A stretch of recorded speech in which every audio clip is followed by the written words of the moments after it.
ಎಲ್ಲರಿಗೂ ನಮಸ್ಕಾರ. ಇವತ್ತಿನ ಈ ಜಾಗತೀಕರಣ ಹಾಗೂ ತಂತ್ರಜ್ಞಾನದ ಅತ್ಯುನ್ನತ ಬದಲಾವಣೆ ಮತ್ತು ಪ್ರಗತಿಯಿಂದಾಗಿ ನಾವೆಲ್ಲರೂ ಕೂಡ ಅಭಿವ್ಯಕ್ತಿಯ ಉತ್ತುಂಗ ಕಾಲದಲ್ಲಿದ್ದೇವೆ ಅಂತಲೇ ನನಗೆ ಅನಿಸ್ತಾ ಇದೆ. ಬ್ರಿಟಿಷ್ ಲೇಖಕ C.S. ಲೀವಿಸ್ ಹೇಳಿದ ಹಾಗೆ every age has its own outlook ಅನ್ನೋ ಥರ ಪ್ರತಿ ಕಾಲಘಟ್ಟವೂ ಕೂಡ ತನ್ನದೇ ಆದ ಹೊಸ ನಾವೀನ್ಯತೆಯಿಂದ ಮತ್ತು ಹೊಸ ವಿಚಾರ, ಹೊಸ ಆವಿಷ್ಕಾರ ಹಾಗೂ ಹೊಸ ಸಾಮಾಜಿಕ ಸಮಸ್ಯೆ, ಸಂದಿಗ್ಧತೆ ಮತ್ತು ಬಿಕ್ಕಟ್ಟುಗಳಿಂದ ಹೊಸ ಪೀಳಿಗೆಯನ್ನು ಎದುರು ನೋಡ್ತಾ ಇರುತ್ತೆ. ಜನಸಮುದಾಯದ ಭಾವನೆ, ಅಭಿವ್ಯಕ್ತಿಗೆ ತಕ್ಕ ಹಾಗೆ ಸೃಜನಶೀಲ ಸಾಹಿತ್ಯ ಕೂಡ ಹೊಸ ತಿರುವುಗಳನ್ನು, ಪ್ರಯೋಗಗಳನ್ನು, ವಿಭಿನ್ನ ನುಡಿಕಟ್ಟು ಹಾಗೂ ಭಾಷಾ ಪ್ರಯೋಗಗಳ ಮೂಲಕ ಹೊಸ ಅನ್ವೇಷಣೆಯನ್ನು ನಿರಂತರವಾಗಿ ಮಾಡ್ತಾ ಇರೋದನ್ನು ನಾವು ಕಾಣ್ತಾ ಬಂದಿದ್ದೇವೆ. ಒಂದು ದೇಶ, ಭಾಷೆ, ಸಾಹಿತ್ಯ ಬೆಳೆದು ಬಂದ ರೀತಿಯೇ ತುಂಬ ಸೋಚಿಕ ಹುಟ್ಟಿಸುವಂಥದ್ದು. ಅದೊಂದು ನಿರಂತರ ಕ್ರಿಯೆ.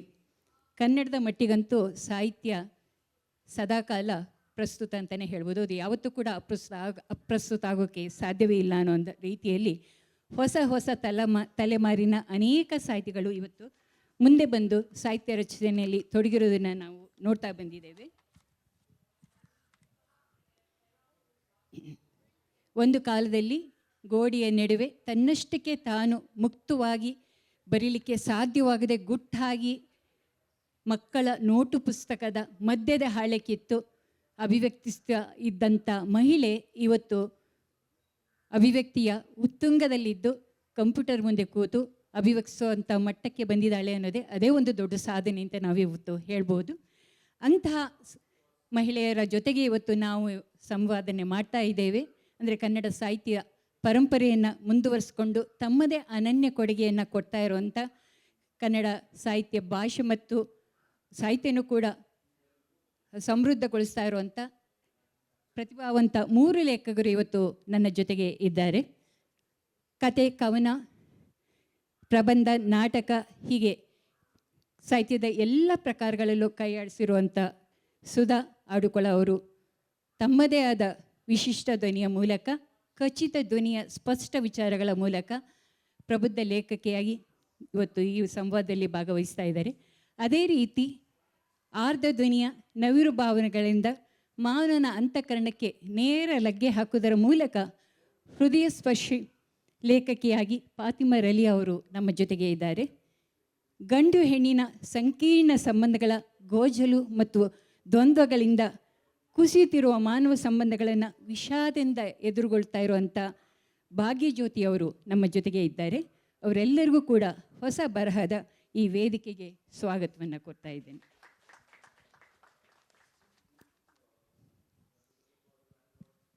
ಮಹಿಳಾ ಸಾಹಿತ್ಯ ನಡೆದು ಬಂದ ಈ ಸುದೀರ್ಘ ಅವಧಿಯಲ್ಲಿ ಪ್ರತಿ ಕಾಲಘಟ್ಟದಲ್ಲೂ ಕೂಡ ಮಹಿಳಾ ಹಲವಾರು ಸಮಸ್ಯೆ, ನಿರ್ಬಂಧಗಳನ್ನು ಎದುರಿಸ್ತಲೇ ಬಂದಿದ್ದರು.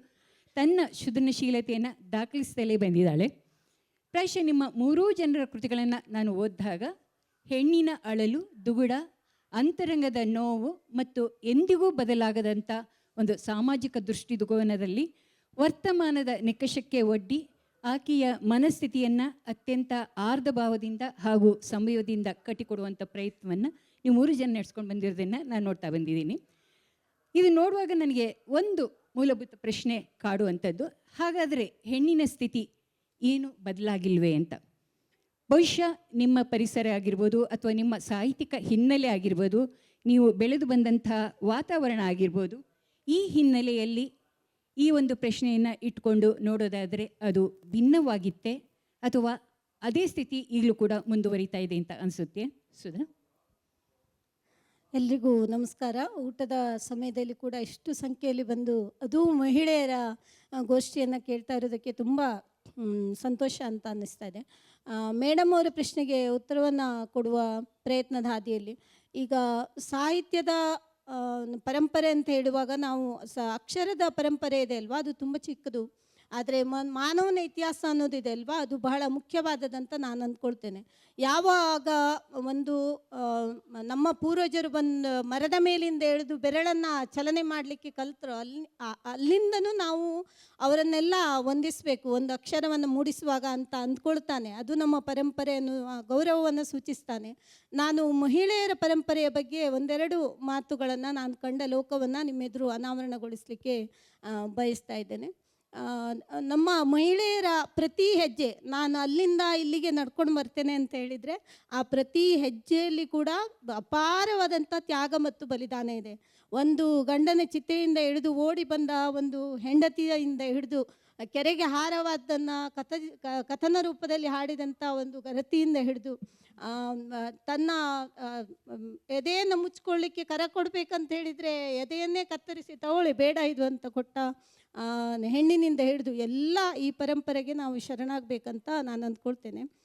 ಜೊತೆಯಲ್ಲಿ ನಾನು ಕಂಡ ಆಡುಕಳ ಅಂತ ನನ್ನ ಊರದು, ಅಲ್ಲಿ ಕಂಡಂಥ ಲೋಕ ಹೇಗಿತ್ತು ಅಂದರೆ ಅಲ್ಲಿ ಬರೀ ಹೆಣ್ಣುಗಳೇ ನನಗೆ ಕಾಣ್ತಾ ಇದ್ರು. 3 ವರ್ಷಕ್ಕೆ 70 ವರ್ಷದವನನ್ನು ಮದುವೆ ಆಗಿ ಜೀವನ ಪೂರ್ತಿ ಬೇರೆಯವರನ್ನು ಸಲಹಿದಂಥ ಹೆಣ್ಣು, ಗಂಡನನ್ನು ಕಳ್ಕೊಂಡು ಮಡಿಯಾಗಿ ಒಂದೇ ಹೊತ್ತು ಊಟ ಮಾಡಿ ತಣ್ಣೀರು ಸ್ನಾನ ಮಾಡ್ತಾ ಇರುವಂಥ ಹೆಣ್ಣು, ಜೊತೆಯಲ್ಲಿ ವಿಧವೆಯರಾಗಿ ಇಡೀ ಜೀವನವನ್ನು ಕಳೀತಾ ಇದ್ದಂಥ ಹೆಣ್ಣು. ಈ ಥರದ ಹೆಣ್ಣುಗಳ ಲೋಕ ಒಂದು ಕಡೆ ಆದರೆ, ಮದುವೆಯಾಗಿ 1 ವರ್ಷದೊಳಗಡೆ ಹೆಂಡತಿಗೆ ಹೊಡೆದಿದ್ದರೆ ಅವನು ಗಂಡಸೇ ಅಲ್ಲ ಅನ್ನುವಂಥ ಗಂಡಸರು, ಕುಡಿದು ನಾನು ಬರಲಿಲ್ಲ ಅಂತ ಹೇಳಿದರೆ ಗಂಡು ಕುಲಕ್ಕೆ ಅವಮಾನ ಅಂತ ಅಂದ್ಕೊಳ್ಳುವಂಥ ಗಂಡಸರು. ಈ ರೀತಿಯ ಪ್ರಪಂಚವನ್ನು ನಾನು ನೋಡ್ತಾನೆ ಬೆಳೆದೆ.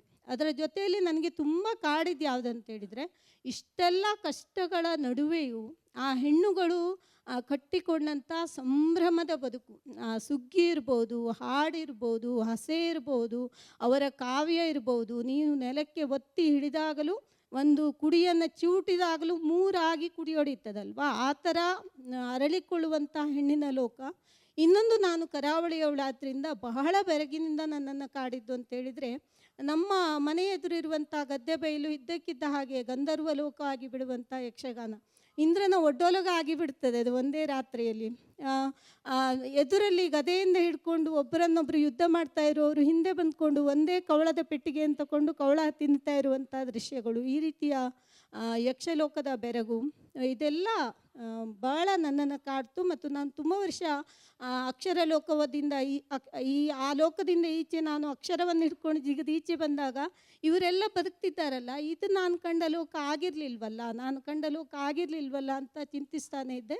ಮತ್ತು ನನ್ನ 40ನೇ ವರ್ಷದ ನಂತರ ಅದು ನನ್ನ ಎದೆಯನ್ನು ಸೀಳ್ಕೊಂಡು ಅಂತ ಹೇಳ್ಬೋದು, ಎಲ್ಲ ಒಂದಾದ ಮೇಲೆ ಒಂದು ಹೊರಗೆ ಬರಲಿಕ್ಕೆ ಸ್ಟಾರ್ಟ್ ಆಯಿತು. 40 ವರ್ಷದವರೆಗೂ ಕೂಡ ನಾನು ಯಾವುದೇ ಬರವಣಿಗೆಯನ್ನು ಮಾಡಲಿಕ್ಕೆ ಹೋಗಲಿಲ್ಲ. ಅದರ ನಂತರ ಈ ಎಲ್ಲ ಕಥನಗಳು ಒಂದಕ್ಕೊಂದು ತಾಡಿಸಿ ಹೊರಗೆ ಬಂದವು ಅಂತ ಹೇಳಿ.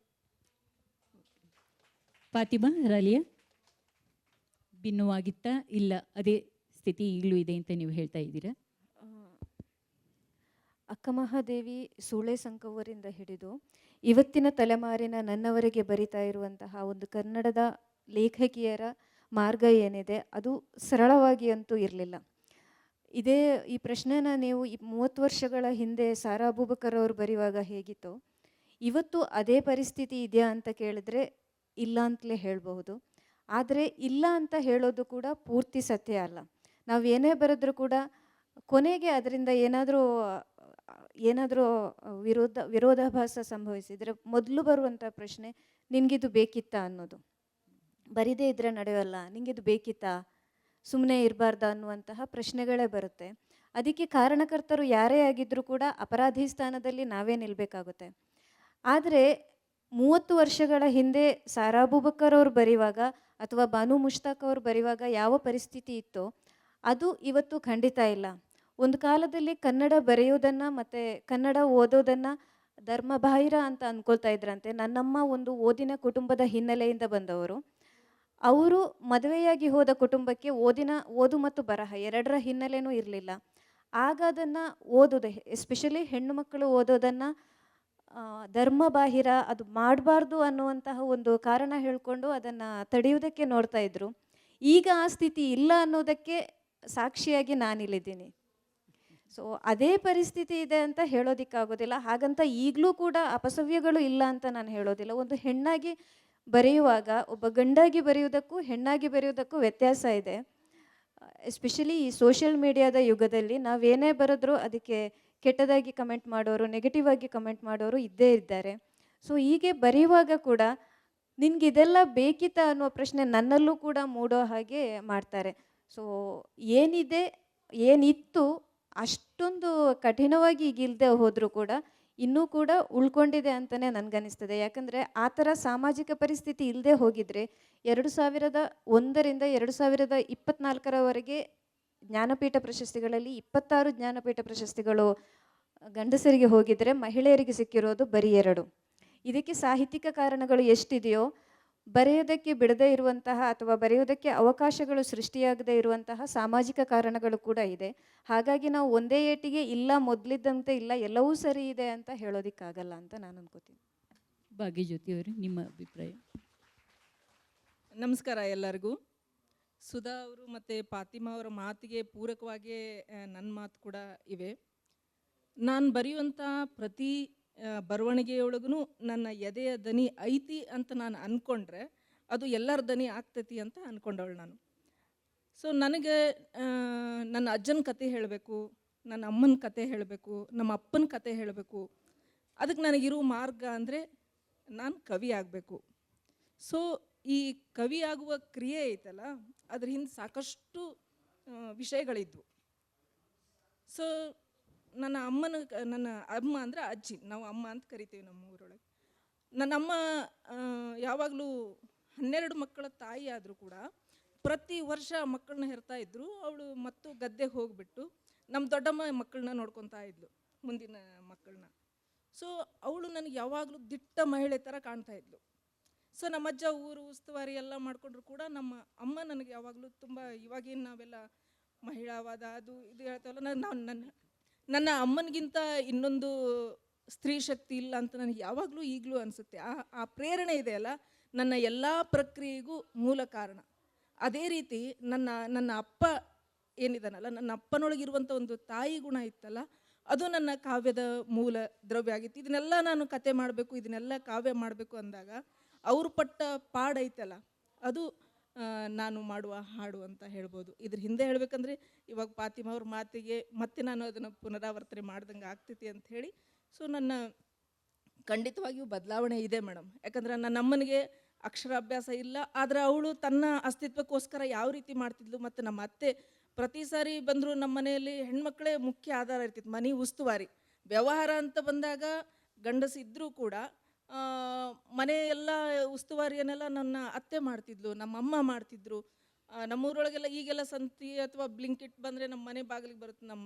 ನಮ್ಮ ಅತ್ತೆ ನಾವು ಶಿಗ್ಗಾವದಲ್ಲಿದ್ದಾಗ ಅವಳೊಂದು ಚಕ್ಕಡಿ ಗಾಡಿಯೊಳಗೆ ಬಂದು ನಾನು ಎಣ್ಣೆ ತೆಗಿಸ್ಬೇಕು ಅಂತ ಹೇಳ್ತಿದ್ಲು.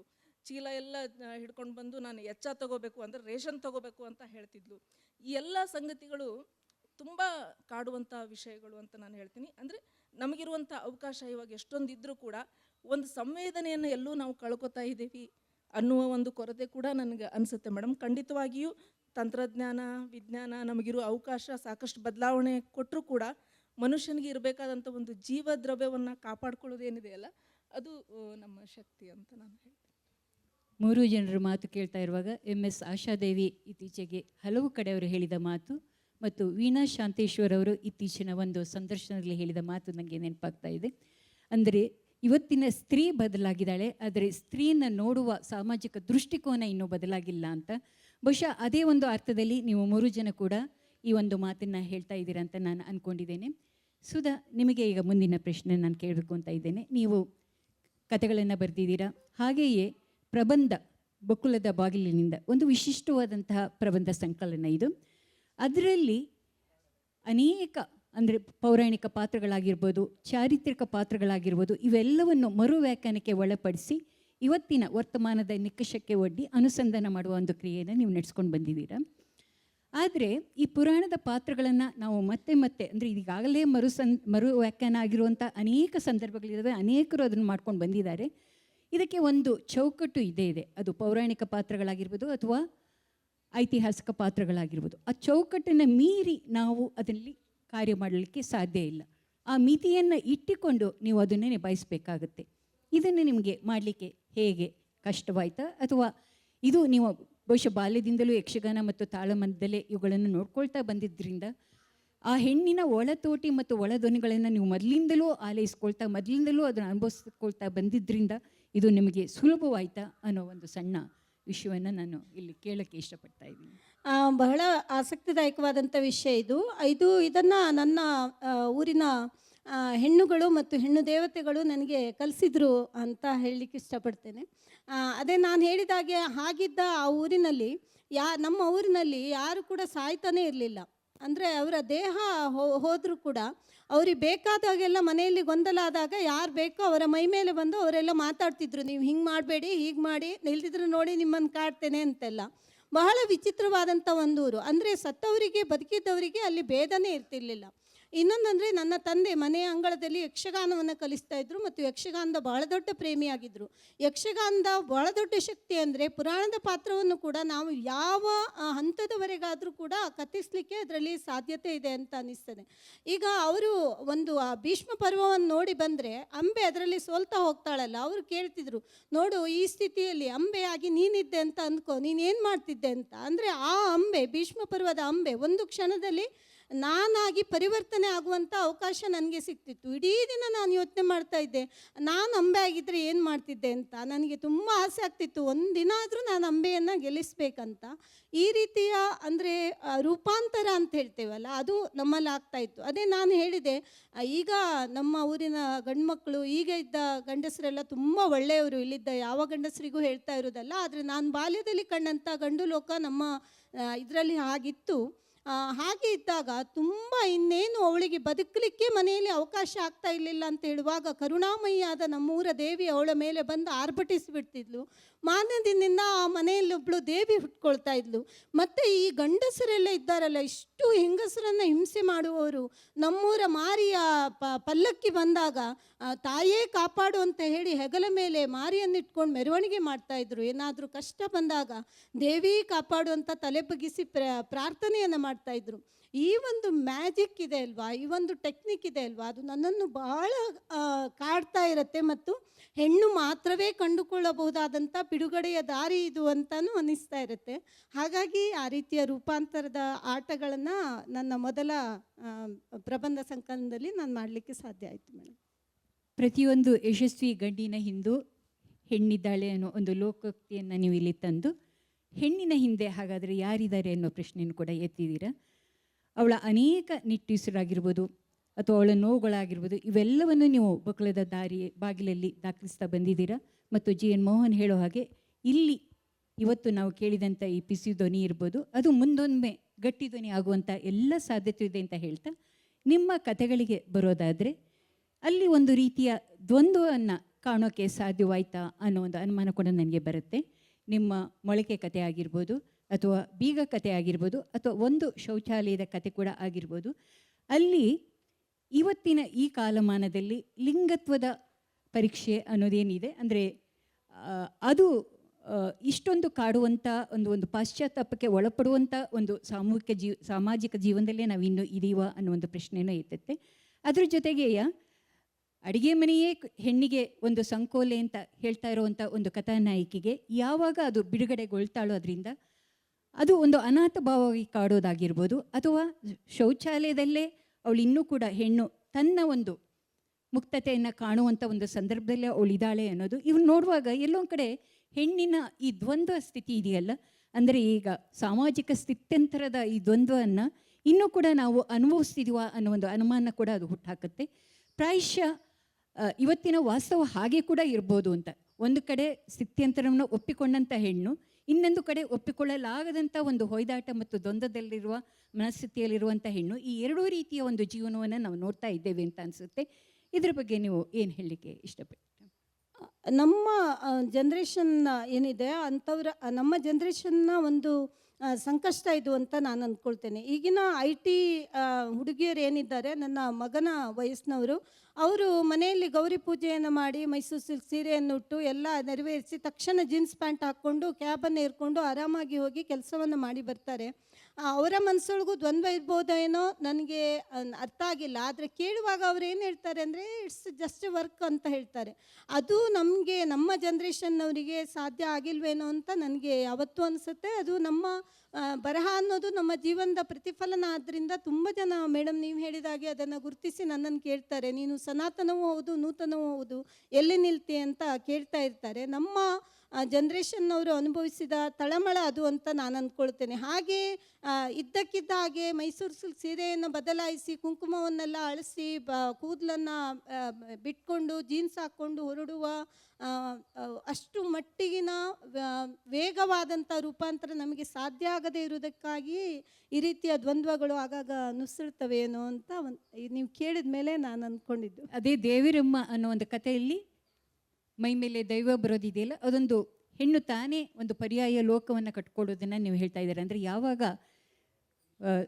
ಸುತ್ತಲಿನ ಸಾಮಾಜಿಕ ಬದುಕು ಒತ್ತಡ ಹೇರುತ್ತೋ ಅವಾಗ ಅವಳು ಅದನ್ನು ನಿಯಂತ್ರಿಸೋದಕ್ಕೆ ತಾನೇ ಒಂದು ಪರ್ಯಾಯ ಲೋಕವನ್ನು ಕಂಡುಕೊಳ್ಳುವಂಥ ಒಂದು ಭಾವಲೋಕ ಕೂಡ ಅಲ್ಲಿ ಇದೆ. ಬಹುಶಃ ಇದೇ ರೀತಿಯ ಒಂದು ಕತೆಗಳನ್ನು ನಾನು ಭಾರತಿ ಹೆಗಡೆ ಅವರ ಸೀತಾಳಿ ದಂಡೆಯಲ್ಲೂ ಕೂಡ ನೋಡ್ತಾ ಇದ್ದೆ. ನೀವು ಹೊಂದಿರುವಂಥ ಕರಾವಳಿ ಪ್ರದೇಶದಲ್ಲಿ ಈ ಥರದ ಅನೇಕ ರೀತಿಯ ಪಾತ್ರಗಳ ಜೊತೆಗೆ ನೀವು ಮುಖಾಮುಖಿ ಆಗಿರ್ಬೋದು ಅಂತ ನನಗನ್ಸುತ್ತೆ. ಅವ್ರು ನಿಜವಾಗಿಯೂ ಈ ರೀತಿಯಲ್ಲಿ ಅಂದರೆ ಒಂದು ದೈವಗಳು ನಿಜವಾಗೂ ಬರ್ತಿತ್ತ ಅಥವಾ ಇದು ಆ ರೀತಿಯಲ್ಲಿ ಒಂದು ಅಲ್ಲಿ ಅದರಿಂದ ಪಾಲಾಯನ ಆಗೋದು ಅಥವಾ ಅದರಿಂದ ಒಂದು ತಪ್ಪಿಸ್ಕೊಳ್ಳೋ ಒಂದು ಮಾರ್ಗವಾಗಿ ಅವರು ಇದನ್ನೊಂದು ಪರ್ಯಾಯ ಮಾರ್ಗವಾಗಿ ಕಂಡುಕೊಂಡಿದ್ರು ಅಂತ ಅನಿಸುತ್ತೆ ಸ್ತ್ರೀಗಳು. ನಾನು ವಿಜ್ಞಾನವನ್ನು ಓದಿದವಳಾದ್ರಿಂದ ಇದಕ್ಕೆ ಸ್ಪಷ್ಟವಾದ ವಿವರಣೆ ಅಂದರೆ ಅವರು ಕಂಡುಕೊಂಡಂಥ ಪರ್ಯಾಯವಾದ ಮಾರ್ಗವೇ ಇದು ಕೂಡ. ಆದರೆ ಅವರು ಕಂಡುಕೊಳ್ತಾ ಇದ್ದಂಥ ಬಗೆ ಇದೆ ಅಲ್ವಾ, ಅದು ನನ್ನನ್ನು ಯಾವಾಗಲೂ ಕೂಡ ಕಾಡತ್ತೆ. ಇದು ತಪ್ಪ ಸರಿಯೋ ಅಂತ ಹೇಳೋದಕ್ಕಿಂತ ಇವತ್ತು ನಾವು ಬದುಕಬೇಕು ಅನ್ನೋದು ಎಲ್ಲ ಮನುಷ್ಯರ ಎಲ್ಲ ಮಹಿಳೆಯರ ಆಸೆ ಕೂಡ. ಅದಕ್ಕೆ ಅವರು ಕಂಡುಕೊಳ್ಳುವಂಥ ಪರ್ಯಾಯ ಮಾರ್ಗವೇ ಇದು. ಭಾಗ್ಯಜ್ಯೋತಿಯವರೇ, ಇವತ್ತು ನಿಮ್ಮ ಎರಡೂ ಕವನ ಸಂಕಲನ ಭಾಳ ಸಶಕ್ತವಾದಂಥ ಕವನ ಸಂಕಲನಗಳಾಗಿದೆ. ಗಂಡು ಹೆಣ್ಣಿನ ಸಂಬಂಧ, ಅಲ್ಲಿಯ ಸಂಕೀರ್ಣತೆ ನಿಮ್ಮನ್ನು ಪದೇ ಪದೇ ಕಾಡುವಂಥ ಅಂಶ. ಸುಧಾ ಆಡುಕೊಳ ಅವರ ಬಕುಲದ ಬಾಗಿಲಲ್ಲಿ ಓದುವಾಗ ಕಾಣೋ ಹಾಗೆ ನಿಮ್ಮ ಕವನ ಸಂಕಲನಗಳು ಕೂಡ ಒಂದು ರೀತಿಯ ಪ್ರಾಮಾಣಿಕವಾದಂಥ ವ್ಯಕ್ತಿಯ ಹುಡುಕಾಟ ಮತ್ತು ಆತ್ಮಸಕನ ಒಂದು ಹುಡುಕಾಟ, ಒಂದು ಹಂಬಲ ನಿಮ್ಮ ಕವನಗಳಲ್ಲಿ ನನಗೆ ಕಾಣ್ತಾ ಇರುವಂಥ ಅಂಶ. ಅವಳ ಅಪಸ್ವರದ ಸಂಕಟ ಇಲ್ಲ ಯಾರಿಗೂ ಬೇಕಾಗಿಲ್ಲ ಅನ್ನುವಂಥ ಸಾಲುಗಳಾಗಿರ್ಬೋದು. ಇನ್ನೂ ನಿನಗೆ ತಿಳಿಯಲೇ ಇಲ್ಲ ಪಾದರಸದಂತಹ ಅವಳ ಪ್ರೀತಿ, ನಿನಗಾಗಿ ಕಾದು ಕೂತ ಕಲ್ಲು ಕರಗಿ ಹೋಯಿತು. ಇವೆಲ್ಲವೂ ಕೂಡ ಬಹುಶಃ ಹೆಣ್ಣೊಬ್ಬಳ ಅಂತರಂಗದ ನೋವನ್ನು, ಹುಡುಕಾಟವನ್ನು, ವಿಷಾದವನ್ನು ಸಾರುವಂಥ ಸಾಲುಗಳೇ ಆಗಿದೆ ಅಂತ ನನಗೆ ಅನಿಸುತ್ತೆ. ನನ್ನ ಪುಟ್ಟ ಕಿಟಕಿ ತುಂಬಿಕೊಂಡ ಬಿಕ್ಕುಗಳು ಎಷ್ಟೊಂದು ಅಂತ ಹೇಳುವಾಗ ಒಂದು ರೀತಿಯ ಸಮಾಧಾನದ ಮನಸ್ಥಿತಿ ಕೂಡ ಇಲ್ಲಿ ಇರೋದನ್ನು ನಾವು ನೋಡ್ತೇವೆ. ಮತ್ತು ಯಥಾಸ್ಥಿತಿಯನ್ನು ಒಪ್ಪಿಕೊಳ್ಳುವಂಥ ಒಂದು ಮನೋಭಾವ ಕೂಡ ಇಲ್ಲಿ ಕಾಣಿಸ್ತಾ ಇದೆ ಅಂತ ನನಗೆ ಅನಿಸುತ್ತೆ. ಈ ಎರಡೂ ಕಥಾ ಸಂಕಲನಗಳನ್ನ ಓದುವಾಗ ಒಂದು ಗತಿಸಿ ಹೋದ ಬದುಕಿನ ವಿಷಾದ, ವರ್ತಮಾನದಲ್ಲಿ ಹೆಣ್ಣು ಅನುಭವಿಸುವಂಥ ಒಂದು ಅತಂತ್ರತೆ ಮತ್ತು ಆತಂಕವನ್ನು ನೀವು ಹೇಳ್ತಿದ್ದೀರೇನೋ ಅನಿಸುತ್ತೆ. ಹಾಗಾಗಿ ಇವನ್ನು ಓದುವಾಗ ಹೆಣ್ಣು ಇವತ್ತಿಗೂ ಕೂಡ ತನ್ನ ಭಾವ ತೀವ್ರತೆಯಲ್ಲಿ, ಸಂಗಾತಿಯ ಒಂದು ಹಂಬಲದಲ್ಲಿ ಅಥವಾ ಆ ರೀತಿಯ ಒಂದು ಆತ್ಮಸಕದ ಹುಡುಕಾಟದಲ್ಲೇ ನಿರಂತರವಾಗಿ ಕಾಯ್ತಾ ಇದ್ದಾಳ, ಅಥವಾ ಈ ಭಾವುಕತೆಯನ್ನು ಮೀಟಿ ಹೆಣ್ಣು ಇನ್ನೂ ಸಾಗಬೇಕಾದ ದಾರಿ ಭಾಳ ದೂರ ಇದೆ ಅಂತ ನಿಮಗೆ ಅನಿಸ್ತಾ ಇದೆಯಾ? ಇದು ಈ ಪ್ರಶ್ನೆ ಹೇಳೋದು ಸ್ವಲ್ಪ ಕಷ್ಟ ಮೇಡಮ್ ನನಗೆ. ಇದು ಅವಳು ಅಲ್ಲೇ ಭಾವ ತೀವ್ರತೆಯೊಳಗನೆ ಇನ್ನೂ ಇದ್ದಾಳೆ ಅಂತ ನಾನೇ ಒಪ್ಕೊಳ್ಳೋದಿಲ್ಲ. ಅದನ್ನು ಮೀರಿನೂ ಅವಳು ಸಾಕಷ್ಟು ಮುಂದುವರೆದಿದ್ದಾಳೆ ಅಂತಲೇ ನಾನು ಹೇಳೋದು. ನನ್ನ ಕಾವ್ಯ ಮತ್ತು ಕಥೆಯಲ್ಲಿನ ಅಂಶವನ್ನು ಹೇಳುವಾಗ ನನಗೆ ಎಷ್ಟೋ ಸಾರಿ ಅನಿಸುತ್ತೆ, ನಮಗೊಂದಿಷ್ಟು ಓದ್ಕೊಂಡಾಗ, ನಾನು ಬೇಂದ್ರೆಯನ್ನು ಓದ್ಕೊಂಡಾಗ ಒಂದು ಘಟನೆ ನೆನಪು ಮಾಡ್ಕೊಳ್ತೀನಿ. ನಾನು ಹೈಸ್ಕೂಲ್ ಒಳಗಿದ್ದಾಗ 2000ನೇ ಇಸ್ವಿ ಅದು, ನಮ್ಗೆ ಕಣ್ವಿಯವರೆಗೆ ಒಂದು ಪತ್ರ ಬರಿಬೇಕಾಗುತ್ತೆ ಶಾಲೆಯಿಂದ. ಸೊ ಪಂಪ ಪ್ರಶಸ್ತಿ ಬರುತ್ತೆ. ನಾವು ಅಣ್ಣಿಗೇರಿಯೊಳಗೆ ಶಾಲೆಯೊಳಗಿದ್ದಾಗ ಬರೆಯುವಾಗ ನನಗೊಂದು ಏನೋ ಬರಿತಿದ್ದೆ, ಅದು ಪದ್ಯ ಅಂತ ಗೊತ್ತಿಲ್ಲ, ನನಗೇನು ಅನಿಸ್ತೈತೆ ಅದು ಬರಿತಾ ಇದ್ದಿಲ್ಲ. ಈಗ ಅದನ್ನು ನೋಡಿದ್ರೆ ನನಗೆ ನಗು ಬರುತ್ತೆ, ಹೀಗೆಲ್ಲ ನಾನು ಬರೆದಿದ್ದೆ ಅಂತೇಳಿ. ಸೊ ಅದನ್ನು ಬರೆಯುವಾಗ ಆ ಪತ್ರದ ಜೊತೆಗೆ ನಾವು ಶಾಲೆಯಿಂದ ಎಲ್ಲರೂ ವೈಯಕ್ತಿಕವಾಗಿ ಕಳಿಸಿದ್ವಿ. ನಾನು ಕೂಡ ಅದನ್ನು ಪತ್ರದ ಜೊತೆಗೆ ನಾನು ಬರೆದಿದ್ದೆ 2 ನೋಟ್ಬುಕ್ ಹಾಳೆ ಕಿತ್ತು ಕಳಿಸಿದೆ. ಇಡೀ ಶಾಲೆಗೆ ಕಣ್ವಿಯವರು ನನ್ನ ಹೆಸರಿಗೆ ತಿರುಗಿ ಪತ್ರ ಬರೀತಾರೆ. ಸೊ ನನಗೆ ಎಷ್ಟು ಸಂತೋಷ ಆಗಿತ್ತಂದ್ರೆ, ಚನ್ವೀರ್ ಕಣ್ವಿಯವರು, ಯಾಕಂದರೆ ಟೆಕ್ಸ್ಟ್ ಬುಕ್ ಒಳಗೆ ಅವ್ರ ಪದ್ಯವನ್ನು ಓದುವ ನಾನು, ಕಣ್ವಿಯವರೇ ನನಗೆ ಪತ್ರ ಬರೆದಾರ ಅನ್ನೋ ಸಂಭ್ರಮ ಇತ್ತಲ್ಲ, ಆ ಕ್ರಿಯೆ ಅಲ್ಲಿಂದ ಶುರುವಾಯಿತು. ಯಾಕಂದ್ರೆ ನಮ್ಮ ಮನೆಯೊಳಗೆ ಯಾವುದೇ ಓದಿನ ಹಿನ್ನೆಲೆ ಆಗಲಿ ಏನೂ ಇರಲಿಲ್ಲ. ನನಗಿರೋದು ಒಂದೇ ಅನುಭವ ಒಂದೇ. ಸೊ ಒಂದು ನಮ್ಮ ತಂದೆ ಅವಾಗ ರಾಮಕೃಷ್ಣಾಶ್ರಮದ ಪುಸ್ತಕಗಳನ್ನ ತರ್ತಿದ್ರು, ಓದ್ತಿದ್ದೆ. ಹೀಗಿರುವಾಗ ಬದುಕು ಒಂದು ಒಂದು ಆ, ನಾವು ಕಲ್ಪಿಸ್ಕೊಳ್ಳೋಕ್ಕೂ ಸಾಧ್ಯ ಆಗದಂತಹ ಒಂದು ಸ್ಥಿತಿ ನಮಗೆ ತಂದೊಡ್ಡುವಾಗ, ಅಂಥ ಸ್ಥಿತಿಯೊಳಗೆ ನಾನು ಒಳಗಾದಾಗ ಸಾಕಷ್ಟು ಗೊಂದಲ, ಸವಾಲು, ಒಂದು ರೀತಿಯ ಮುಂದೇನು ಅನ್ನುವ ಒಂದು ಪ್ರಶ್ನೆಗಳು ನನಗೆ ಕಾಡಿದಾಗ, ನನಗೆ ಸಾಹಿತ್ಯ ಬಿಟ್ಟು ಅಥವಾ ನಾನು ಕವಿ ಆಗಬೇಕು ಅನ್ನೋದು ಬಿಟ್ಟು ನನಗೆ ಬೇರೆ ಆಯ್ಕೆ ಇಲ್ಲ, ನಾನು ಇದಕ್ಕಾಗಿಯೇ ಅದೇನೆ ಅನ್ನೋದೊಂದು ಶುರುವಾಯ್ತಲ್ಲ. ಆವಾಗ ಈ ಎಲ್ಲ ಸಂಗತಿಗಳ ತಳಮಳ ನನಗೆ, ಮೇಡಮ್ ಸಾರಿ ನಾನು ಸ್ವಲ್ಪ ಎಮೋಷ್ನಲ್ ಆದೆ, ನನಗೆ ಇನ್ನೊಂದು ಸರಿ ಪ್ರಶ್ನೆ. ಓಕೆ, ಸೊ ಅಂದರೆ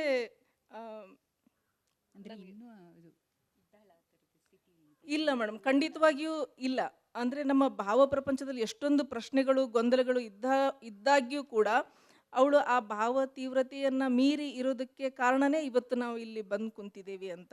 ಸೊ ನಮಗೆ ನಮ್ಮ ಹೊರಗಿನ ನಮ್ಮ ಆಲೋಚನೆಯನ್ನೇ ನಮ್ಮನ್ನು ಪ್ರತಿನಿಧಿಸುವಾಗ, ಅಂದರೆ ನಮ್ಮ ಲೋಕದೃಷ್ಟಿ ಏನನ್ನೋದು ನಮ್ಗೆ ಹೇಳುವಾಗ, ಸೊ ಅಲ್ಲಿ ನಮ್ಮ ಬಾಹ್ಯ ಒಂದು ರೂಪ ಏನಿರುತ್ತಲ್ಲ ಅದು ನಮಗೆ ಮುಖ್ಯ ಆಗುವುದಿಲ್ಲ ಅಂತ ನಾನು ನಂಬ್ತೀನಿ. ಅದು ಮೇಡಮ್ ಹೇಳ್ದಂಗೆ ನನಗೆ ಯಾವತ್ತೂ ಗೊಂದಲ ಅನಿಸೋದಿಲ್ಲ. ನಾನು ಹೆಂಗದೇನಲ್ಲ, ನಾನು ಹೆಂಗದೇನೆ ಅನ್ನೋದನ್ನ ನೀವು ಹೆಂಗೆ ತೊಗೊತೀರಿ ಅನ್ನೋದು ನಿಮಗೆ ಬಿಟ್ಟಿದ್ದು. ನನಗೆ ಅದು ಭಾಳ ಸಂತೋಷನ ಕೊಡೋದ್ರಿಂದ ಖಂಡಿತವಾಗಿಯೂ ನನ್ನ ಬದುಕಿನ ಅನುಭವ ಮತ್ತು ನನ್ನ ಓದು, ಸಾಹಿತ್ಯ, ಪರಿಸರ, ನನ್ನ ಕಾವ್ಯ ಸಾಹಿತ್ಯದ ಮೇಲೆ ಅದು ಕಾಣಿಸುತ್ತೆ ಅಂತ ನಾನು ಅನ್ಕೊತೀನಿ. ಖಂಡಿತವಾಗಿಯೂ ನಾವು ಕಾಣುವುದೇನಿರುತ್ತಲ್ಲ, ಬೇಂದ್ರೆ ಹೇಳ್ತಾರಲ್ಲ, ಸೌಂದರ್ಯವೆಂಬುದು ಕಣ್ಣಿನ ತುತ್ತಲ್ಲ, ಅದು ಕಣ್ಣಿಗೂ ಕಣ್ಣಾಗಿ ಒಳಗಿಹುದು ಅಂತ ಏನು ಹೇಳ್ತಾರಲ್ಲ, ಹಂಗೆ ಅಲ್ಲಿ ಬರೀ ಕಾಣು ಎರಡು ಕಣ್ಣು ಬೇಡ, ಇನ್ನೊಂದು ಕಣ್ಣು ಇದ್ದಾಗ ನಮಗೆ ಅದೆಲ್ಲ ಇನ್ನೂ ಬೇರೆದೇ ಒಂದು ಲೋಕ ತೆರೆಕೊಳ್ಳುತ್ತೆ ಅಂತ ಹೇಳ್ತೀನಿ. ಫಾತಿಮಾ, ಇದೆ ನಿಮಗೆ. ಬಹುಶಃ ಇವರಿಬ್ಬರ ನಡುವೆ ನಿಮ್ಮದು ನೋಡಿದಾಗ ಸಂಪೂರ್ಣ ಒಂದು ಭಿನ್ನವಾದ ದೃಷ್ಟಿಕೋನದಲ್ಲಿ ಕಥೆಗಳನ್ನು ನೀವು ಕಟ್ಕೊಡ್ತಾ ಇದ್ದೀರಾ. ನಿಮ್ಮ ಕಥೆಗಳಾಗಿರ್ಬೋದು, ಪ್ರಬಂಧಗಳಾಗಿರ್ಬೋದು, ಅದು ಒಂದರೊಳಗೆ ಒಂದು ಹಾಸು ಹೊಕ್ಕಿರೋದನ್ನು ನಾವು ನೋಡ್ತಾ ಹೋಗ್ತೀವಿ. ಅಂದರೆ ಇಲ್ಲಿ ಬಂದ ಪಾತ್ರ ಅಲ್ಲೂ ಮುಂದುವರಿಯುತ್ತೆ, ಅಲ್ಲಿ ಬಂದ ಕೆಲವೊಂದು ಅಂಶ ಇಲ್ಲೂ ಕೂಡ ಮುಂದುವರಿಯುತ್ತೆ. ಆ ರೀತಿಯಲ್ಲಿ ಓದುವ ಒಂದು ಸುಖ ಅನ್ನೋದನ್ನು ನಾನು ಸಂಪೂರ್ಣವಾಗಿ ಅನುಭವಿಸಿದ್ದು ನಿಮ್ಮ ಎರಡು ಕೃತಿಗಳನ್ನು ಓದುವಾಗ ಅಂತ ನಾನು ಅಂದ್ಕೊಳ್ತೀನಿ.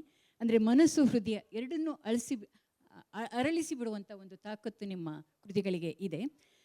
ನೀವು ಕಟ್ಟಿಕೊಡುವಂಥ ಹಲವಾರು ಸ್ತ್ರೀ ಪಾತ್ರಗಳಾಗಿರ್ಬೋದು, ಪುರುಷ ಪಾತ್ರಗಳಾಗಿರ್ಬೋದು, ಇವೆಲ್ಲವೂ ಕೂಡ ಸಾಮರಸ್ಯದಿಂದ ಕೂಡಿರುವಂಥ ಒಂದು ಸಮನ್ವಯದ, ಒಂದು ಸೌಹಾರ್ದಯುತವಾದ ಸಹಬಾಳ್ವೆಗೆ ತುಡಿಯುವಂಥದ್ದು. ಅದಕ್ಕಾಗಿ ಜೀವಪರ ಇರುವಂಥ ಪಾತ್ರಗಳನ್ನೇ ನೀವು ಸೃಷ್ಟಿ ಮಾಡಿಕೊಟ್ಟಿದ್ದೀರ. ಇವೆಲ್ಲ ನೋಡುವಾಗ, ಅಂದರೆ ಕರಾವಳಿ ಪ್ರದೇಶದಿಂದ ನೀವು ಬಂದಿರೋದ್ರಿಂದ ಈ ಪ್ರಶ್ನೆಯನ್ನು ನಾನು ನಿಮಗೆ ಕೇಳಬೇಕು ಅಂತ ಅನಿಸುತ್ತೆ. ಇವತ್ತು ನಾವು ನೋಡ್ತಾ ಇರುವಂಥ ಕರಾವಳಿ ಹೀಗಿಲ್ಲ ಅಲ್ವಾ ಅನ್ನೋ ಒಂದು ಪ್ರಶ್ನೆ. ಅಂದರೆ ನೀವೇ ಒಂದು ಕಡೆ ಹೇಳೋ ಹಾಗೆ ನಿಮ್ಮ ಲೇಖನದಲ್ಲಿ ಉನ್ಮತ್ತ ಕುರುಕ್ಷೇತ್ರ ಅಂತ ನೀವೇ ಕರೆದಿದ್ದೀರಾ. ಅದ್ರ ಜೊತೆಗೆ ಒಂದು ಕಬರಿಸ್ತಾನ್ ಅಂತ ಒಂದು ಕತೆ ಕೂಡ ನೀವು ಕಟ್ಟಿಕೊಟ್ಟಿದ್ದೀರಾ. ಅಲ್ಲಿರುವಂಥ ಒಂದು ಪ್ರಕ್ಷುಬ್ಧ ಸ್ಥಿತಿ ಆಗಿರ್ಬೋದು, ಉದ್ರಿಕ್ತ ಸ್ಥಿತಿ ಆಗಿರ್ಬೋದು, ಅಥವಾ ನೀವೇ ಕರೆದಾಗೆ ಉನ್ಮಾದ ಸ್ಥಿತಿ ಆಗಿರ್ಬೋದು, ಅದನ್ನು ನೋಡುವಾಗ ನಿಮ್ಮ ಕತೆ ಅವು ಯಾವುದನ್ನು ಇಲ್ಲದೆ ದೂರದಲ್ಲಿ ನಿಂತು ನೀವು ಬರಿತಾ ಇರೋದ್ರಿಂದ ಅದು ನಿಜವಾ ಅಥವಾ ನಮ್ಮ ಮುಂದೆ ಇರುವ ಫಾತಿಮಾ ನಿಜವಾ ಅನ್ನುವಂಥ ಪ್ರಶ್ನೆ. ಉನ್ಮತ್ತ, ನಮ್ಮ ಕರಾವಳಿಯಲ್ಲಿ ಉನ್ಮತ್ತ ಕುರುಕ್ಷೇತ್ರದ ಉನ್ಮಾದವೂ ಇದೆ, ಬೃಂದಾವನದ ಕೊಳಲಿನ ನೀರವತೆ ಮತ್ತು ಆರ್ದ್ರವತೆ ಎರಡೂ ಇದೆ. ಹೊರಗಿನ ಪ್ರಪಂಚಕ್ಕೆ ನೋಡುವಾಗ ಕರಾವಳಿಯಲ್ಲಿ ಬರೀ ಗಲಭೆಗಳು, ಬರೀ ಸಂಘರ್ಷಗಳು, ಬರೀ ಬೀದಿ ಹೆಣವಾಗೋದು ಇಷ್ಟು ಮಾತ್ರ ಕಾಣಿಸಬಹುದು.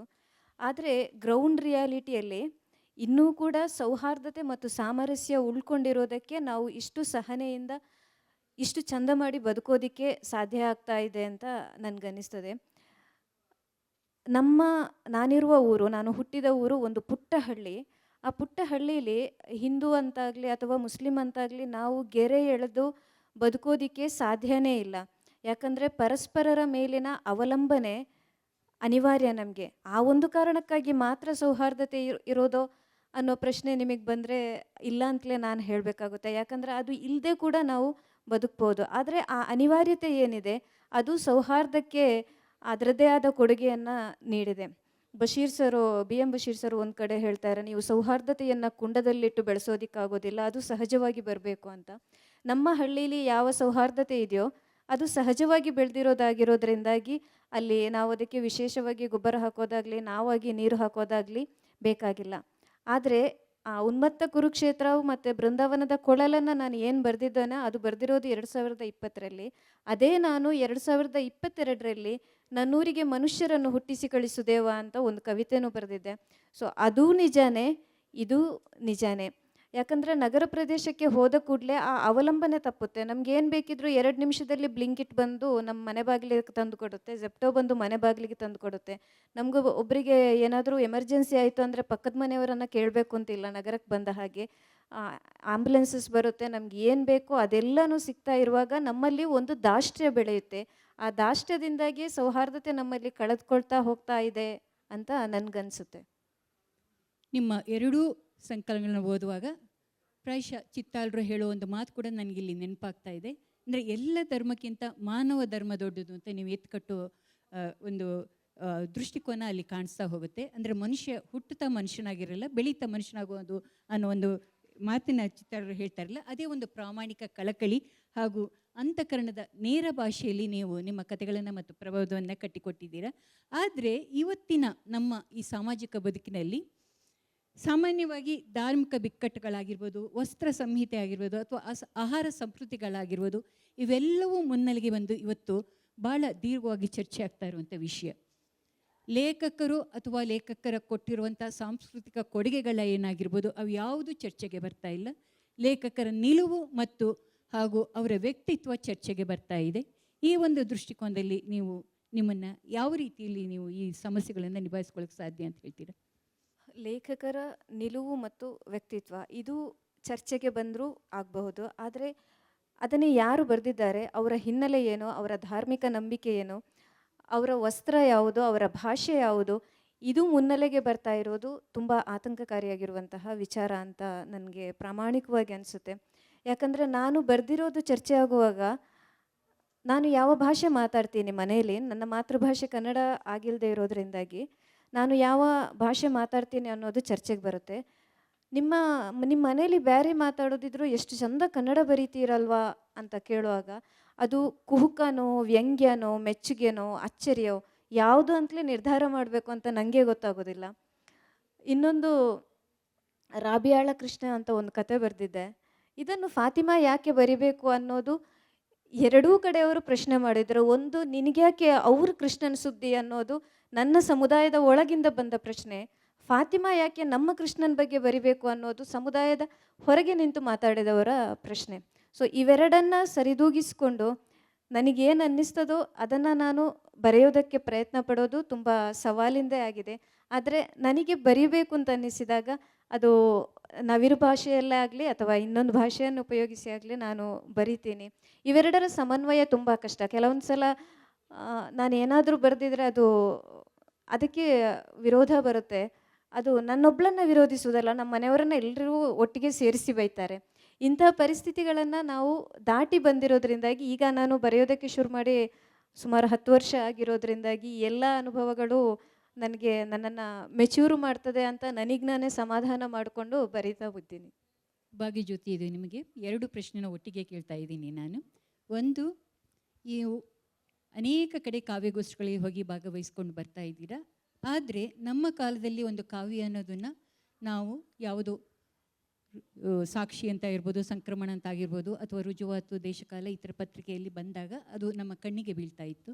ಆದರೆ ಇವತ್ತಿನ ಕಾಲಮಾನದಲ್ಲಿ ಅಭಿವ್ಯಕ್ತಿ ಸ್ವಾತಂತ್ರ್ಯದ ಉತ್ತುಂಗದಲ್ಲಿರುವಂಥ ಈ ಕಾಲಮಾನದಲ್ಲಿ ಪ್ರತಿಯೊಬ್ಬರೂ ಕವಿಗಳಾಗಿದ್ದಾರೆ, ಪ್ರತಿಯೊಬ್ಬರೂ ಕವನಗಳನ್ನು ಬರೆಯುವಂಥ ಸಂದರ್ಭದಲ್ಲಿ ನಾವು ಇದೀಗ ಇದ್ದೀವಿ. ಅದರಿಂದ ಜೊಳ್ಳಿ ಯಾವುದು, ಗಟ್ಟಿ ಯಾವುದು ಅನ್ನೋದು ಕಂಡುಹಿಡಿಯೋದು ಸ್ವಲ್ಪ ಕಷ್ಟ. ತನ್ನಷ್ಟಕ್ಕೆ ತಾನು ಒಬ್ಬ ಕವಯತ್ರಿ ಕವನಗಳನ್ನು ಬರಿತಾ ಇರುವಾಗ ಅದು ನಮ್ಮ ಕಣ್ಣಿಗೆ ಬೀಳೋದು ಕೂಡ ಕಷ್ಟವಾಗ್ತಾ ಇದೆ. ಆ ಥರದ ಒಂದು ಜಾಯಮಾನದಲ್ಲಿ ನಾವಿದ್ದೀವಿ. ಇದೊಂದು ಪ್ರಶ್ನೆ, ಇದನ್ನು ನೀವು ಹೇಗೆ ಈ ಥರ ಅಂದರೆ ನಿಮಗೆ ವಿಮರ್ಶೆಯ ಒಂದು ಕೊರತೆ ಕಾಣ್ತಾ ಇದೆಯಾ? ಏಕೆಂದರೆ ನಮ್ಮ ಕಾಲದಲ್ಲಿ ವಿಮರ್ಶೆಗಳ ಮೂಲಕನೇ ನಾವು ಎಷ್ಟೋ ಒಳ್ಳೆ ಕವನಗಳನ್ನು ಓದುವ ಸಾಧ್ಯತೆ ಇತ್ತು. ಅದು ನಿಮಗೆ ಕೊರತೆಯಾಗಿ ಕಾಣ್ತಾ ಇದೆಯಾ ಅನ್ನೋ ಒಂದು ಪ್ರಶ್ನೆ. ಎರಡನೇದು, ಇವತ್ತು ನಾವು ಟ್ರೋಲ್ ಸಂಸ್ಕೃತಿಯಲ್ಲಿದ್ದೀವಿ. ಏನು ಮಾಡಿದರೂ ಕೂಡ ಟ್ರೋಲ್ ಆಗುವಂಥ ಸಂಸ್ಕೃತಿ. ಅಂದರೆ ಅದು ಕತೆ ಆಗಿರ್ಬೋದು, ಕವನ ಆಗಿರ್ಬೋದು, ಫೇಸ್ಬುಕ್ಕಲ್ಲಿ ಬರುವಂಥ ಲೇಖನಗಳಾಗಿರ್ಬೋದು, ಎಲ್ಲವೂ ಟ್ರೋಲ್ ಆಗ್ತಾ ಇದೆ. ಕವನ ಭಾಳ ಸೂಚ್ಯವಾಗಿರೋದು, ಭಾಳ ಒಂಥರ ಅರ್ಥಪೂರ್ಣವಾಗಿ ಅರ್ಥಗರ್ಭಿತವಾಗಿರೋದ್ರಿಂದ ಅದನ್ನು ಜನರು ಮುಟ್ಟೋಲ್ಲ ಅಂತ ನಾವು ಅಂದ್ಕೊಂಡಿದ್ವಿ. ಆದರೆ ನಮ್ಮ ಅಭಿಪ್ರಾಯ ಸುಳ್ಳು ಅಂತ ಇತ್ತೀಚಿನ ಕೆಲವು ಪ್ರಕರಣಗಳಿಂದ ಕವಿ ಮತ್ತು ಕವಿಯತ್ರಿ ಮತ್ತು ಅವರ ಕವನಗಳು ಕೂಡ ಟ್ರೋಲ್ ಆಗೋದನ್ನು ನಾವು ನೋಡ್ತಾ ಇದ್ದೇವೆ. ಈ ಟ್ರೋಲ್ ಸಂಸ್ಕೃತಿ ಹೇಗೆ ಇವತ್ತಿನ ಯುವ ಬರಹಗಾರರನ್ನ ಬಾಧಿಸ್ತಾ ಇದೆಯಾ, ಅಥವಾ ಅದು ಕೂಡ ನಿಮ್ಮಲ್ಲಿ ಒಂದು ಕಡಿವಾಣ ಹಾಕುವ ಒಂದು ಸಾಧ್ಯತೆ ಇದೆಯಾ? ಈ ಎರಡು ಪ್ರಶ್ನೆನೂ ಒಟ್ಟಿಗೆ ನೀವು ಉತ್ತರಿಸಿ ಅಂತ ನಾನು ಕೇಳ್ಕೊತಾ ಇದ್ದೀನಿ. ಈ ಟ್ರೋಲ್ ಸಂಸ್ಕೃತಿ, ಸಾಮಾಜಿಕ ಜಾಲತಾಣ, ಒಂದೇ ಮಾತಲ್ಲಿ ಹೇಳಬೇಕಂದ್ರೆ ಇವುಗಳಿಗೆ ನನ್ನದು ದಿವ್ಯ ನಿರ್ಲಕ್ಷ್ಯ ಅಂತ ಹೇಳ್ತೀನಿ. ನಾನು ಅದ್ರ ಕಡೆ ಅಷ್ಟು ಗಮನನೇ ಕೊಡೋದಿಲ್ಲ, ಅದನ್ನು ಜಾಸ್ತಿ ಬಳಸೋದೂ ಇಲ್ಲ. ಹೀಗಾಗಿ ಅಲ್ಲಿರುವುದು ಯಾವುದು ಇದು ಅಲ್ಲದು ತಾತ್ಕಾಲಿಕ, ಬೆಳಗ್ಗೆ ನ್ಯೂಸ್ ಪೇಪರು, ಮಧ್ಯಾಹ್ನ ರದ್ದಿ ಅಲ್ಲ, ನಾನು ಅಷ್ಟೇ ಅದನ್ನು ನಾನು ಸ್ವೀಕಾರ ಮಾಡೋದು. ಇನ್ನು ಮೇಡಮ್ ಹೇಳ್ದಂಗೆ ಕವಿಗೋಷ್ಠಿ ಹೋಗ್ತೀರಿ, ವಿಮರ್ಶೆ ಅಂತಂದಾಗ ನನಗೆ ಖಂಡಿತವಾಗಿಯೂ ವಿಮರ್ಶೆ ಅಂತ ಅನಿಸೋದಿಲ್ಲ. ನನಗೆ ಯಾರಾದರೂ ಓದಿ ಕವಿತೆ ಬಗ್ಗೆ ಮಾತಾಡಬೇಕು, ಯಾರಾದ್ರಿಗೂ ಪುಸ್ತಕ ಕೊಟ್ಟಾಗ ಏನಾರು ಮಾಡಿದ್ರು ಒಂದು ಓದಿರಬೇಕು, ಇಲ್ಲ ಓದಿರಂಗಿಲ್ಲ. ಏನು ಹೇಳ್ತಾರೆ, ಚಲೋ ಐತ್ರಿ ಅಂತ ಹೇಳ್ತಾರೆ. ಚಲೋ ಐತಿ ಅಂತಂದ್ರೆ ಏನಾರು ಹೇಳಬೇಕಲ್ಲ, ಮುಂದಿನ ಒಂದು ವಾಕ್ಯ, ಆ ವಾಕ್ಯಕ್ಕೆ ನನಗೆ ತುಂಬ ನಿರೀಕ್ಷೆ ಇರುತ್ತೆ. ಹೀಗಾಗಿ ವಿಮರ್ಶೆ ಮಾಡಿದಂತೂ ಸಂತೋಷನೇ. ಯಾಕಂದರೆ ಒಂದು ಅವರು ಅದು ಹೇಗೆ ಮಾಡಿದರೂ ಅದನ್ನು ಸ್ವೀಕರಿಸುವಂಥ ಸ್ವಭಾವ ನಮಗೆ ಖಂಡಿತವಾಗಿಯೂ ಇದೆ. ಆದರೆ ಕವಿಗೇನು ಎರಡು ಕಿವಿ ಬೇಕಂತಾರಲ್ಲ ಬೇಂದ್ರೆ, ಕೊನೆಗೆ ಆ ಎರಡು ಕಿವಿನಾದರೂ ಸಿಕ್ಕರೆ ಸಾಕಪ್ಪ ಅಂದರೆ ನಮ್ಮ ಬರೆದಿದ್ರ ಬಗ್ಗೆ ನಮಗಿನ್ನೂ ಹೆಚ್ಚು ಖಾತ್ರಿ ಆಕೈತಿ, ಮನನ ಆಕೈತಿ ಅಂತ ಅಂದ್ಕೊಂಡಿದ್ದೀನಿ ಮೇಡಮ್. ಇವತ್ತು ನಾವು ಸೂಕ್ಷ್ಮಮಯ ಜಗತ್ತಿನಿಂದ ವಾಚ್ಯಮಯ ಜಗತ್ತಿಗೆ ಬಂದು ನಿಂತಿದ್ದೀವಿ. ಪ್ರಾಯಶಃ ಇಲ್ಲಿ 3 ಜನ ಲೇಖಕರಿಗೂ ನನಗೊಂದು ಪ್ರಶ್ನೆಯನ್ನು ಕೇಳ್ತಾ ಇದ್ದೇನೆ. ಇವತ್ತಿನ ಭಾಷಾ ಮತ್ತು ಅಭಿವ್ಯಕ್ತಿಯ ಸವಾಲುಗಳೇನು ಅನ್ನೋದನ್ನು, ಅಂದರೆ ಹೊಸ ತಂತ್ರಜ್ಞಾನ ಆಗಿರ್ಬೋದು, ಡಿಜಿಟಲ್ ಮೀಡಿಯಾ ಆಗಿರ್ಬೋದು, ಕೇವಲ 1200 ಪದಮಿತಿಯಲ್ಲಿ ಕತೆಯನ್ನು ಕಟ್ಟಬೇಕು ಅನ್ನೋವಂಥ ಪದಮಿತಿಯ ಒಂದು ನಿಯಮಗಳಾಗಿರ್ಬೋದು, ಇದ್ರ ಜೊತೆಗೆ ಎ ಬಗ್ಗೆ ತುಂಬ ಜನ ಮಾತಾಡ್ತಾ ಇದ್ದಾರೆ. ಆದರೆ ಎ ಜ್ಞಾನ ನನ್ನದು 0 ಅಂತಲೇ ಹೇಳ್ಕೊಳ್ತಾ ನಿಮ್ಮನ್ನು ಕೇಳ್ತಾ ಇದ್ದೀನಿ. ಈ ಕೃತಕ ಮತ್ತೆ ಅನ್ನೋದು ಮುಂದೆ ಬರುವಂಥ ಲೇಖಕರಾಗಿರ್ಬೋದು, ಅಥವಾ ಈಗಿನ ನಿಮ್ಮ ಕಾಲಮಾನದ ಲೇಖಕರಾಗಿರ್ಬೋದು, ನಿಮ್ಮ ಸೃಜನಶೀಲತೆಯನ್ನು ಕಬಳಿಸ್ಬೋದು ಅನ್ನೋ ಒಂದು ಬೆದರಿಕೆನ ಅದು ಹಾಕ್ತಾ ಇದೆ. ಇವು ಕೂಡ ನಿಮಗೆ ಕಾಡ್ತಾ ಇರುವಂಥದ್ದ, ಅಥವಾ ಇದರ ಜೊತೆಗೆ ಇವೆಲ್ಲ ಮಿತಿಗಳನ್ನು ಸಂಭಾಳಿಸ್ಕೊಂಡು ನೀವು ಬರೆಯೋಕ್ಕೆ ಸಾಧ್ಯವಾಗ್ತಾ ಇದೆಯಲ್ಲ? ಹಾಗಾದರೆ ಈ ಭಾಷೆಗಳು ಕೂಡ, ಏಕೆಂದರೆ ನಾನೀಗ ನನ್ನ ಗೆಳತಿಯೊಬ್ಬಳ ಮೂಲಕ ಗೊತ್ತಾಗಿರೋದೇನೆಂದರೆ, ಅಮೆರಿಕದಲ್ಲಿ ಕೂಡ ಆದಷ್ಟು ಕರೆಸಿ ಬರೆಯೋದನ್ನು ಹೇಳ್ಕೊಡ್ತಾ ಇದ್ದಾರೆ ಅಂತ. ಅಂದರೆ ಮೊದಲ ಸಂಕೀರ್ಣ ವಾಕ್ಯಗಳನ್ನೆಲ್ಲ ತ್ಯಜಿಸಿ ಕಥೆಗಳಾಗಿರ್ಬೋದು, ಕವನವಾಗಿರ್ಬೋದು, ಜನಸಾಮಾನ್ಯರಿಗೆ ತಟ್ಟೋ ಹಾಗೆ ಭಾಳ ಸರಳವಾಗಿ ರಚಿಸುವಂಥ ಒಂದು ಮಾರ್ಗವನ್ನು ಅನುಸರಿಸ್ತಾ ಇದ್ದಾರೆ ಅಂತ. ಇದ್ರ ಬಗ್ಗೆ ನೀವು ಏನು ಹೇಳ್ತಾ ಇದ್ದೀರಿ? ಅಂದರೆ ನಿಮ್ಮ ಅಭಿವ್ಯಕ್ತಿಗೆ ಇರುವಂಥ ಸವಾಲುಗಳೇನು, ಅಥವಾ ಭಾಷೆಗೆ ನೀವು ಎದುರಿಸ್ತಿರುವಂಥ ಸವಾಲುಗಳು ಏನಾಗಿರ್ಬೋದು ಅಂತ? ಮೊದಲನೇದಾಗಿ ಅದೇ ನಿನ್ನೆ ಒಬ್ಬರು ಹಿರಿಯ ಲೇಖಕರು ಹೇಳಿದರು, ಇದನ್ನು ಖ್ಯಾತೆಗಳ ಯುಗ ಅಂತ ಕರಿಬೋದಂತ. ಇಡೀ ಬರಹವನ್ನು ಒಟ್ಟಾಗಿ ಗ್ರಹಿಸದೆ ಯಾವುದಾದ್ರೂ ಒಂದು ಲೈನನ್ನು ಎತ್ಕೊಂಡು ಟ್ರೋಲ್ ಮಾಡುವಂಥ ಮತ್ತು ಅದನ್ನು ದೊಡ್ಡ ಸುದ್ದಿಯಾಗಿ ಮಾಡುವಂಥ ಒಂದು ಭಯ ನಮ್ಮನ್ನು ಕಾಡುತ್ತೆ. ಎರಡನೇದಾಗಿ ನೀವು AI ಬಗ್ಗೆ ಹೇಳಿದ್ರಿ. ಮೊನ್ನೆನೇ ನನ್ನ ಮಗನ ಯೂನಿವರ್ಸಿಟಿಯಲ್ಲಿ ನಾನು ಕಳಿಸಿದ 5 ನಾಟಕಗಳನ್ನು, ಮಹಾನ್ ನಾಟಕಕಾರ್ತಿ ಅಂತ ಭಾಳ ಪ್ರೌಡ್ ಇತ್ತು ನನಗೆ, ನಿರ್ಲಕ್ಷ್ಯ ಮಾಡಿ ಅವರೇ AI ಒಂದು ನಾಟಕ ಸ್ಕ್ರಿಪ್ಟನ್ನು 1 ಗಂಟೆಯಲ್ಲಿ ರಚನೆ ಮಾಡಿಕೊಂಡು ನಾವು ಮಾಡಿದ್ವಿ ಅಂತ ಹೇಳಿದರು. ಅದು ಕೂಡ ಒಂದು ಭಯನೇ ಅನಿಸುತ್ತೆ. ಇದೆಲ್ಲವನ್ನು ಮೀರಿ ನನಗೆ ಬಹಳ ಕಾಡ್ತಾ ಇರುವಂಥದ್ದು, ನಾವು ಬರಹ ಅನ್ನೋದು ಯಂತ್ರದಲ್ಲಿ ಹುಟ್ಟಲ್ಲ. ನಾವೇನು ಬದುಕ್ತೀವಿ, ನಮ್ಮ ಸಂಸ್ಕೃತಿ, ನಮ್ಮ ಧರ್ಮ, ನಮ್ಮ ಆಚರಣೆ, ನಮ್ಮ ಜನಜೀವನದಿಂದನೇ ಹುಟ್ಟತ್ತೆ.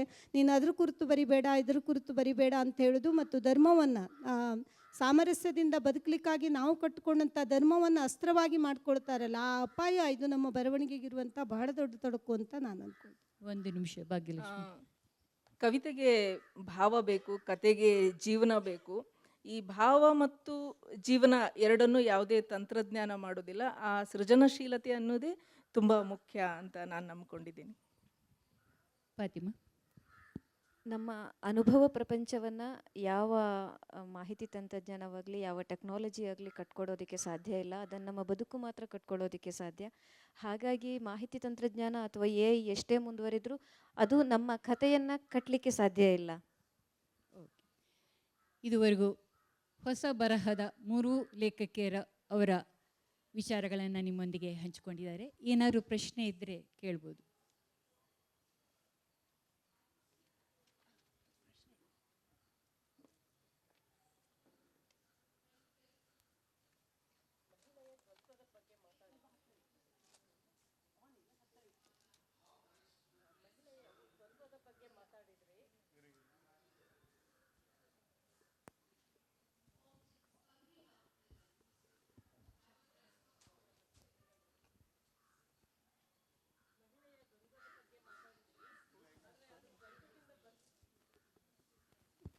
ಹಾಂ ಕೇಳುತ್ತೆ, ಹೇಳಿ, ಕೇಳುತ್ತೆ. ಹಾಂ,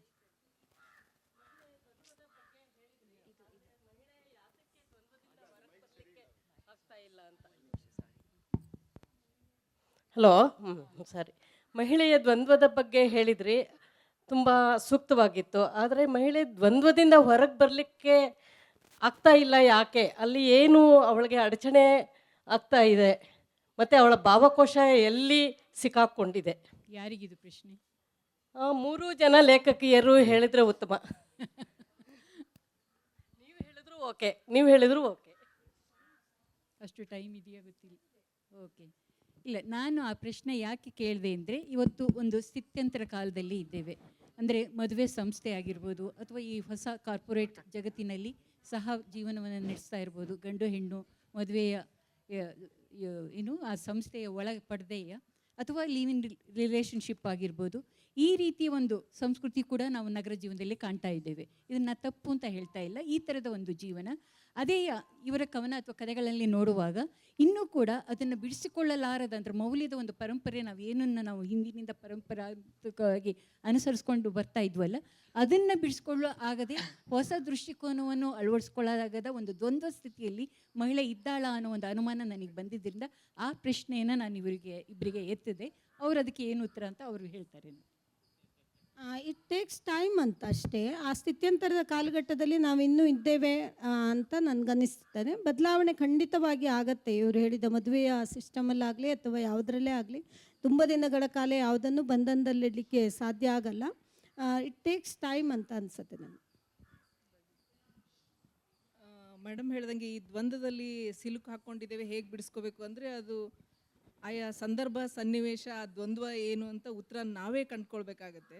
ಯಾಕಂತಂದರೆ ಆ ಪರಿಸ್ಥಿತಿ ಮನಸ್ಥಿತಿ ನಮ್ಮನ್ನು ಆ ಗೊಂದಲಕ್ಕೀಡು ಮಾಡಿದಾಗ ನಮ್ಮ ಓದು ಬರವಣಿಗೆ, ನಮ್ಮ ಸೃಜನಶೀಲತೆ ಏನಿದೆ ಅಲ್ಲ, ಈ ಮಿತಿಯನ್ನು ಮೀರುವ, ಅಂದರೆ ಸಾಹಿತ್ಯ ನಾನು ನಂಬ್ಕೊಂಡಿರೋದು ಎಂಥದೇ ಸಂದಿಗ್ಧ ಸ್ಥಿತಿ ಬಂದರೂ ಕೂಡ ಸಾಹಿತ್ಯ ನಮ್ಮನ್ನು ಕೈ ಬಿಡೋದಿಲ್ಲ ಅಂಥೇಳಿ. ಸೊ ಸಾಹಿತ್ಯ ನಮ್ಮನ್ನು ಕೈ ಬಿಡುವುದಿಲ್ಲ ಅಂತಂದಾಗ ನಮ್ಗೆ ಗೊಂದಲವನ್ನು ಎದುರಿಸುವ ಶಕ್ತಿ ಬರುತ್ತೆ, ಮತ್ತು ಅದನ್ನು ನಾವು ಅನುಭವಿಸೋದ್ರಿಂದ ನಾನು ಅದನ್ನೇ ನಂಬ್ಕೊಂಡಿದ್ದೀನಿ. ಸೊ ಯಾವುದೋ ಒಂದು ಕಾವ್ಯ ನಮ್ಗೆ ಖಂಡಿತವಾಗೂ ನಮ್ಗೆ ಶಕ್ತಿ ಕೊಡುತ್ತೆ ಅದು. ಸೊ ನನಗದು ಇನ್ಬಿಲ್ಟ್ ಗಿಲ್ಟ್ ಅಂತ ಅನಿಸುತ್ತೆ. ಯಾಕಂದರೆ ನಾನೇನಾದರೂ ಬರೀತಾ ಓದ್ತಾ ಇರ್ತೀನಿ, ಆಗ ಮಗಳು ಹೊರಗಡೆ ಆಟ ಆಡ್ತಾ ಇರ್ತಾಳೆ, ಬೀಳ್ತಾಳೆ, ಮೊದಲು ಎದುರಾಗುವ ಪ್ರಶ್ನೆ ನೀನೇನು ಮಾಡ್ತಾ ಇದ್ದೆ ಅನ್ನೋದು. ಈ ಗಿಲ್ಟಿಂದ ಹೊರಬರಲಿಕ್ಕಾಗದೆ ಇನ್ನೂ ಕೂಡ ನಾವು ದ್ವಂದ್ವದಲ್ಲಿ ಸಿಲುಕಿದ್ದೀವಿ. ಅಟ್ಲೀಸ್ಟು ನಮ್ಮ ಮುಂದಿನ ಜನ್ರೇಷನ್ ಆದರೂ ಆ ದ್ವಂದ್ವದಿಂದ ಹೊರಗೆ ಬಂದು ನಾನು ಬರಿತಾ ಇದ್ದೆ, ನಾನು ಓದ್ತಾ ಇದ್ದೆ, ನನ್ನ ಕೆಲಸ ನಾನು ಮಾಡ್ತಾ ಇದ್ದೆ ಅಂತ ಧೈರ್ಯದಿಂದ ಹೇಳ್ಬೋದು ಅಂತ ಅಂದ್ಕೊಂಡಿದ್ದೀನಿ.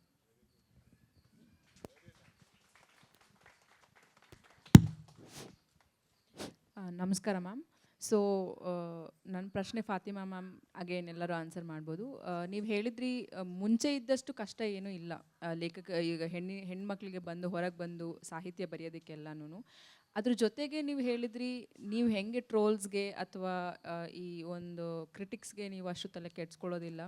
ಬಟ್ ಇದೆಲ್ಲನೂ ಇವಾಗ ಕನ್ಸಿಡರ್ ಮಾಡಿದ್ರೆ, though given the opportunity that women's can still come out and write, what do you think is the future for women writers? ಇನ್ನು ಈಗ ಅವರು ಈ ಟ್ರೋಲ್ಸ್ ಇರ್ಬೋದು ಅಥವಾ ಈ AI ಟೂಲ್ಸ್ ಇರ್ಬೋದು, ಇದರಿಂದ ಎಲ್ಲ ಹಿಂದೆ ಉಳಿತಿದ್ದಾರಾ, given the opportunity and given the stage? ಅಥವಾ like are they facing all of those and coming forward to see? ಅಂದರೆ ನಾವು ಇನ್ನು ಮುಂಚೆ ಇನ್ನು ಹೆಣ್ಣು ಲೇಖಕಿಯರನ್ನು ನೋಡ್ಬೋದಾ ಜಾಸ್ತಿ, ಅಥವಾ ನಾವು ಎಲ್ಲಿದ್ದೀವಿ when we speak about women in literature? ಇಲ್ಲ, ಪ್ರತಿರೋಧ ಅನ್ನೋದು ಇನ್ಬಿಲ್ಟ್ ಆಗೇ ಬರುತ್ತೇನೋ. ನಮ್ಮ ಅಮ್ಮಂದಿರು ಹೇಗಿದ್ರು ಹಾಗೆ ನಾವಿಲ್ಲ. ನಮ್ಮ ಮುಂದಿನವರು ನಮಗಿಂತಲೂ ಧೈರ್ಯವಂತರಾಗಿರ್ತಾರೆ, ನಮಗಿಂತಲೂ ಜಾಸ್ತಿ ಪ್ರಶ್ನೆ ಮಾಡ್ತಾರೆ ಅಂತಲೇ ನಾನು ಅನ್ಕೋತೀನಿ. ಸೊ ಅವರಿಗೆ ಇಂದಾಗಿ ಅಥವಾ ಟ್ರೋಲ್ಗೆ ಹೆದರ್ಕೊಂಡು, ನಾವಾದರೂ ಒಂದು 2-3 ವರ್ಷ ಟ್ರೋಲ್ಗೆ ಹೆದರ್ಕೊಂಡಿದ್ದೆ, ಅಯ್ಯೋ ಹೀಗೆ ಬರೆದ್ರೆ ಏನು ಹೇಳ್ತಾರೋ ಅನ್ನೋದೆಲ್ಲ ಇತ್ತು. ನಾನು 3ನೇ ಕ್ಲಾಸಲ್ಲಿ ಬರೆಯೋದಕ್ಕೆ ಶುರು ಮಾಡಿದವಳು, ನನ್ನ ಹೆಸರು ಹಾಕಿ ಬರೆಯೋದಕ್ಕೆ ಶುರು ಮಾಡಿದ್ದು ನನಗೆ ಮದುವೆ ಆದಮೇಲೆ.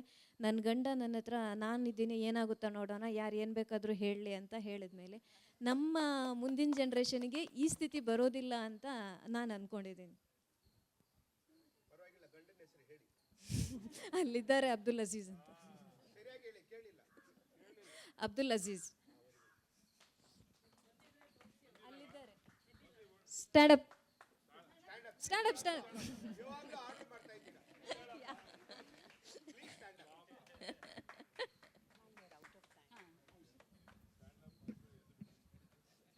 ಇಲ್ಲಿಗೆ 3 ಜನ ನನ್ನ ಜೊತೆ ಸಂವಾದದಲ್ಲಿ ಭಾಗವಹಿಸಿದಂಥ ಸುಧಾ ಅವರಿಗೆ, ಭಾಗ್ಯಜ್ಯೋತಿ ಅವರಿಗೆ ಮತ್ತು ಫಾತಿಮಾ ಅವರಿಗೆ ನನ್ನ ಹೃತ್ಪೂರ್ವಕ ವಂದನೆಗಳನ್ನು ಹೇಳ್ತಾ, ಇಷ್ಟು ತಾಳ್ಮೆಯಿಂದ ಕೇಳಿದ ತಮಗೂ ಕೂಡ ನಾನು ನನ್ನ ಕೃತಜ್ಞತೆಯನ್ನು ಸಲ್ಲಿಸ್ತೇನೆ. ನಮಸ್ಕಾರ.